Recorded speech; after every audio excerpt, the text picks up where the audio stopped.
ಬಡವರು, SC ST OBC ಅವರಿಗೆ ಮಾಡ್ತಾ ಇರೋದು. ಅವ್ರು ಎಲ್ಲಿಂದ ಹೆಂಗೆ ಬರ್ತಾರೆ ಅನ್ನೋದು ಒಂದು ಪ್ರಶ್ನೆ.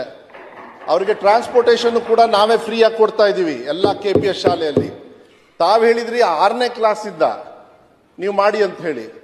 ಯಾಕೆ 1ನೇ ಕ್ಲಾಸಿಂದ ಅಂದ್ರೆ LKG ಇಂದ 12ನೇ ಕ್ಲಾಸ್ವರೆಗೂ ಒಂದು ಮಗು ಒಂದು ಅಡ್ರೆಸ್ ಅಲ್ಲಿ ಓದ್ಬಿಟ್ರೆ ಆ ಮಗು ಬೆಳವಣಿಗೆ ಚೆನ್ನಾಗಿರ್ತದೆ ಮಾನ್ಯ ಅಧ್ಯಕ್ಷ. ಅದಕ್ಕೆ ಒಂದೇ ಏರಿಯಾದಲ್ಲಿ ಎಲ್ಲಿ ಜಾಗ ಜಾಸ್ತಿ ಇದೆ, ಎಲ್ಲಿ ಕಟ್ಟಡಗಳಿದಾವೆ, ಸುಸರ್ಜಿತವಾಗಿರ್ತಕ್ಕಂಥ ಈಗ ಕಂಪ್ಯೂಟರ್ ಯಾಕೆಂದ್ರೆ ಇವತ್ತಿನ ವ್ಯವಸ್ಥೆ ಕಂಪ್ಯೂಟರ್ ಬೇಕು. ಪ್ರೈವೇಟ್ ಶಾಲೆಗೆ ಯಾಕೆ ಹೋಗ್ತಾರೆ? ಅಲ್ಲಿ ಕಂಪ್ಯೂಟರ್ ಕೊಡ್ತಾರೆ ಅಂತ ಹೇಳಿ. ಪ್ರೈವೇಟ್ ಶಾಲೆಗೆ ದುಡ್ಡು ಕೊಟ್ಟು ಯಾಕೆ ಹೋಗ್ತಾರೆ? ಒಂದು ಹಳ್ಳಿಯಿಂದ ಇನ್ನೊಂದು ಕಡೆಗೆ ಪಿಕಪ್ ಮಾಡ್ಕೊಂಡು ಹೋಗ್ತಾರೆ. ದುಡ್ಡು ಕೊಟ್ಟು ಅವ್ರಿಗೆ ಆರ್ಥಿಕವಾಗಿ ಹೊರೆ ಆಗ್ತಾ ಇತ್ತು. ಇದನ್ನೆಲ್ಲ ನೋಡಿ ನಾವು ಕರೆಕ್ಟ್ ಆಗಿ ನೋಡಿ, ನಾನು ವೈಯಕ್ತಿಕವಾಗಿ ಇದೇ ನಮ್ಮ ಸರ್ಕಾರ 5 ವರ್ಷಕ್ಕೆ ಇವತ್ತು ಅನುದಾನಿತ ಶಾಲೆಯಲ್ಲಿ ಶಿಕ್ಷಕರ ನೇಮಕಾತಿಯನ್ನ ಸ್ಪೀಡ್ ಅಪ್ ಮಾಡಿರ್ತಕ್ಕಂಥದ್ದು ಇದೇ ನಮ್ಮ ಸಿದ್ದರಾಮಯ್ಯ ಸರ್ಕಾರ ಅನ್ನೋದನ್ನ ನೀವು ನೆನ್ಪಿಟ್ಕೊಳ್ಬೇಕಾಗುತ್ತೆ. ನೀವು ಮಾಡಿಲ್ಲ ಅಂತ ನಾನು ಅದನ್ನ ದ್ವೇಷ ಮಾಡೋದಿಲ್ಲ. ನಮಗೆ ಅವಕಾಶ ಸಿಕ್ಕಿದೆ. ಕನ್ನಡದ ಬಗ್ಗೆ ನಮಗೆ ಪ್ರೀತಿ ನನಗೆ ಗೊತ್ತಿದೆ ಸರ್. ಒಬ್ಬ ಮಗು ಇದ್ರೇನು ಕೂಡ ಒಂದು ಟೀಚರ್ ಕಡ್ಡಾಯವಾಗಿರ್ತಾರೆ. ಒಳ್ಳೆ ಬಿಲ್ಡಿಂಗ್ ಇರುತ್ತೆ.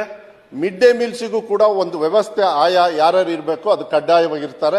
ನಮ್ಮ ಸರ್ಕಾರ ಯಾವುದೇ ಕಾರಣಕ್ಕೂ 46,000 ಅಲ್ಲ, ಇನ್ನೂ ಜಾಸ್ತಿ ಏನಾದ್ರು ನಿಮಗೆ ಶಾಲೆಯಲ್ಲಿ ಮಕ್ಕಳು ಬರ್ತಾರೆ ಅಂತ ಹೇಳಿದ್ರೆ ಹೇಳಿ, ಹೊಸದಾಗಿ ನಾನು ಓಪನ್ ಮಾಡ್ತೀನಿ.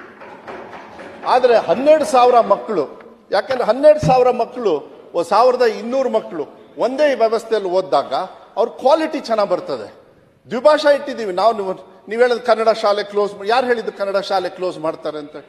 ನಾವು ಯಾವುದೇ ಕಾರಣಕ್ಕೂ ಕನ್ನಡ ಶಾಲೆ ಕ್ಲೋಸ್ ಮಾಡ್ತಕ್ಕಂಥದ್ದಿಲ್ಲ. ನಮ್ಮ ರಕ್ತದಲ್ಲಿ ಕನ್ನಡ ಇದೆ. ಭವಿಷ್ಯ ಎಲ್ಲಿದೆ ಅಂತ ಹೇಳಿ ಮಕ್ಕಳನ್ನ ದಯವಿಟ್ಟು ನೀವು ಯೋಚನೆ ಮಾಡಬೇಕಾಗುತ್ತೆ.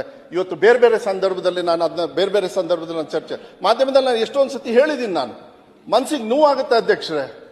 ಯಾವುದೇ ಕಾರಣಕ್ಕೂ ನಾ ಹೇಳದೆ ಇರ್ತಕ್ಕಂಥದ್ದು ಉತ್ತರ ಕೊಡ್ತಕ್ಕಂಥದ್ದನ್ನ ಇಲ್ಲ ಅಂತ ಪ್ರಶ್ನೆ ಸದಸ್ಯರ ತಲೆಗೆ ಹೋಗ್ತಾ ಇದೆ ಅಂತ ಹೇಳಿದ್ರೆ ಕಾರಣ ನಾನಲ್ಲ. ನಾನು ಕ್ಲೋಸ್ ಮಾಡ್ತಕ್ಕಂಥ ಪರಿಸ್ಥಿತಿನೂ ಇಲ್ಲ. ಹಣ ವ್ಯವಸ್ಥೆ ಎಲ್ಲಿ ಅಂತ ಹೇಳಿದ್ರಿ. ನಾವು ಘೋಷಣೆ ಮಾಡಿದ್ದು 500 ಶಾಲೆ. ಆದ್ರೆ ಇವತ್ತು ನನಗೆ ಬಹಳ ಸಂತೋಷ ಇದೆ, ಹೆಮ್ಮೆ ಇದೆ. ಯಾಕೆಂದ್ರೆ 2018ರಲ್ಲಿ ಶುರುವಾಗಿದ್ದು KPS.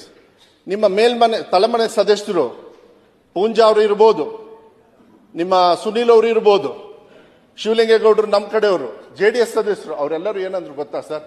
ಚಿಕ್ಕ ಶಾಲೆನ ಮರ್ಜ್ ಮಾಡಿ ಕ್ಲೋಸ್ ಮಾಡಿ ಅಂದ್ರು. ಇನ್ನು ಏನಾದ್ರು ಹೇಳ್ಬೇಕಂದ್ರೆ ಮಧ್ಯಪ್ರದೇಶದಲ್ಲಿ ನಿಮ್ಮ ಸರ್ಕಾರ ಎಷ್ಟು ಮಾಡಿದೆ ಅಂತ ಹೇಳಿ ನಾನು ಚರ್ಚೆ ಮಾಡೋದಕ್ಕೆ ಹೋಗೋದಿಲ್ಲ. ನಾನು ಕೊಡ್ಬೋದು, ಆದ್ರೆ ನಾನು ವರಿಡ್ ಅಬೌಟ್ ನಮ್ಮ ಕನ್ನಡ ಮಾಧ್ಯಮ ಇರ್ಬೋದು, ನಮ್ಮ ಕನ್ನಡಿಗರ ಮಕ್ಕಳ ಒಂದು ಭವಿಷ್ಯಕ್ಕೆ ನಾನು ಈ ಇಲಾಖೆಯನ್ನು ನಡೆಸ್ತಾ ಇದ್ದೀನಿ. ಅದು ನಮಗೆ ಬಹಳ ಮುಖ್ಯ ಆಗುತ್ತೆ. ಅದ್ರ ಮೇಲೆನೆ ನಾನು ನಡೀತೀನಿ.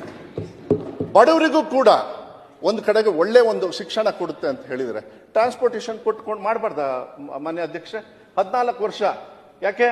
LKG ಒಂದ್ ಕಡೆಗೆ ಇರಬೇಕು, ಇದಾದ್ಮೇಲೆ ಇನ್ನೊಂದು ಹಳ್ಳಿಗೆ ಪ್ರೈಮರಿ ಹೈಸ್ಕೂಲಿಗೆ ಹೋಗ್ಬೇಕು, ಅದಾದ್ಮೇಲೆ ಇನ್ನೊಂದು ತಾಲೂಕು ಹೆಡ್ ಕ್ವಾರ್ಟರ್ಸಿಗೆ ಸೆಕೆಂಡ್ ಇಯರ್ PUC ಹೋಗ್ಬೇಕು. ಬೇಕು ಎಲ್ಲ ಮಕ್ಕಳಿಗೆ ಒಂದೇ ಕಡೆ ಕೊಟ್ಟಾಗದು ತಪ್ಪನೋ ಸರಿನೋ ಹೇಳಿ ನೋಡೋಣ. ಆದ್ರೆ ಒಂದ್ ಹೇಳ್ತೀನಿ ಕೇಳಿ, ಯಾವುದೇ ಕಾರಣಕ್ಕೂ ಯಾವುದೇ ಶಾಲೆ ಕ್ಲೋಸ್ ಮಾಡಲ್ಲ. ಅದನ್ನು ಒಂದೇ ಉತ್ತರ ಕೊಟ್ಟು ಬಿಡ್ತೀನಿ, ಅದನ್ನ ಹೆಚ್ಚು ಹೇಳೋದಕ್ಕೆ ಹೋಗೋದಿಲ್ಲ. ಆದ್ರೆ 500 ಶಾಲೆಯನ್ನ ನಾವು ಒಂದ್ ನಿಮಿಷ ಚಿದಾನಂದವ್ರು ಹೇಳ್ತೀನಿ. ಯಾಕೆಂದ್ರೆ ಇದು ಮಕ್ಕಳ ಭವಿಷ್ಯದ ಬಹಳ ಮುಖ್ಯ ಇದು. ಯಾಕೆಂದ್ರೆ ನೀವು ನಮ್ಮ ಹಿರಿಯರು, ನಮ್ಮ ತಂದೆ ಬಂಗಾರಪ್ಪಾಜಿಯವರು ಇರ್ಬೇಕಾದ್ರೆ ಸರ್ ತಾವು ಕೂಡ ಯಾವ್ದಾದ್ರು ಶಾಲೆಗೆ ಹೋದಾಗ, ಯಾಕಂದ್ರೆ ಹಿರಿಯರು ಸದಸ್ಯರು ಬೇಕಾದಷ್ಟು ಜನರು ಇದ್ದೀರಿ, ನೀವೆಲ್ಲ ಮುಂಚೆ ಏನ್ ಮಾಡೋರು? ಯಾರು ರೋಡ್ ಕೇಳ್ತಿರ್ಲಿಲ್ಲ ಸರ್ 40 ವರ್ಷದ ಹಿಂದೆ, ನಮ್ಮ ಊರಿಗೆ ಒಂದು ಶಾಲೆ ಕೊಡಿ ಅಂತ ಹೇಳಿ.